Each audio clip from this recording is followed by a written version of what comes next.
देखिए, जो honourable court का ऑर्डर है, उस कोर्ट में जो लीगल एस्पेक्ट्स हैं, एनालिसिस हैं, उसके संदर्भ में अभी जो हम आगे करने जा रहे हैं, क्योंकि हमारी इन्वेस्टिगेशन इंटीग्रेटेड ऑनेस्ट इन्वेस्टिगेशन है।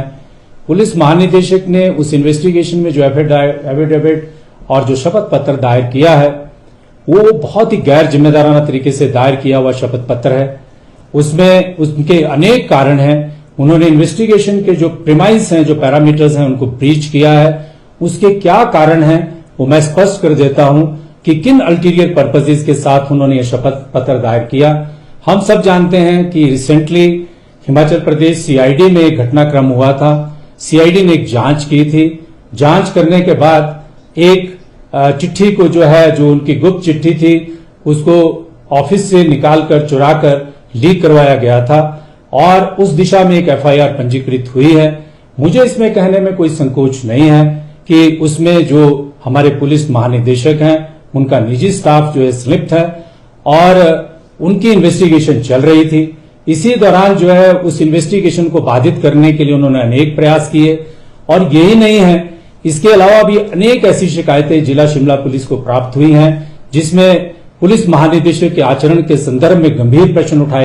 बिल्कुल, जो मैंने आरोप लगाए हैं, जब हम जो सीआईडी ने इन्वेस्टिगेशन पंजीकृत की है, उस इन्वेस्टिगेशन में डीजीपी कार्यालय ने मेरी चिट्ठी पत्र लिखने के बाद कि आप इस इन्वेस्टिगेशन में बाधा नहीं पहुंचा सकते हैं इसकी स्वतंत्रता में, उसके बावजूद भी डीजीपी ने उस इन्वेस्टिगेशन को सीआईडी में अपनी चॉइस के ऑफिसर से करवाने का प्रयास किया। और ऐसे अनेक हमारे पास उदाहरण हैं जहां पे जो हमारे पुलिस महानिदेशक हैं, उन्होंने इस प्रकार की उनके विरुद्ध शिकायतें हैं कि उन्होंने कोर्ट्स को मिसलीड किया है टाइम टू टाइम और इस प्रकार के शपथ पत्र, जो भ्रामक शपथ पत्र हैं, वो डाले हैं। मुझे इसमें कहने में कोई भी संकोच नहीं है, क्योंकि मेरे इंडिपेंडेंस और मेरा जो किरदार है एक ऑनेस्ट व्यक्ति का, एक ऑनेस्ट अधिकारी का है। और आपको याद होगा कि निशांत शर्मा जो एक मध्यम वर्गीय व्यापारी है, उस समय भी एक ऐसी चुनौती मेरे सामने प्रकट हुई थी और वो भी उस समय जो संजय कुंडू हैं, जो उस समय के पुलिस महानिदेशक थे, उनके विरुद्ध भी मैंने जो है वो एक एफिडेविट हाईकोर्ट में दायर किया था, बगैर पक्षपात के, बगैर भय के। और ऑनरेबल कोर्ट ने जो फैक्ट्स मैंने हाईकोर्ट के समक्ष रखे थे, ऑनरेबल कोर्ट के समक्ष रखे थे, उन फैक्ट्स को अप्रिशिएट किया था।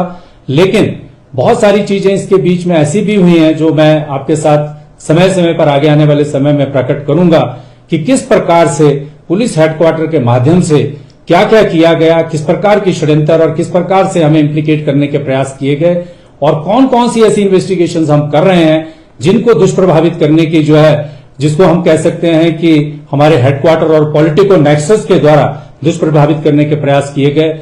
मुझे इस बात में कहने में कोई संकोच नहीं है, क्योंकि 25 वर्ष 26 वर्ष का जो मैंने ऑनेस्ट पुलिस कैरियर जो है वो अपना जो एक तपस्या की तरह लगाया है। और आज अगर कोई मेरी इस ईमानदारी को और इस प्रोफेशनल इंटीग्रिटी को अपमान करने का कोशिश करता है तो मैं पुलिस का पद छोड़ना पसंद करूंगा, लेकिन मैं इस अपमान को नहीं सह सकता।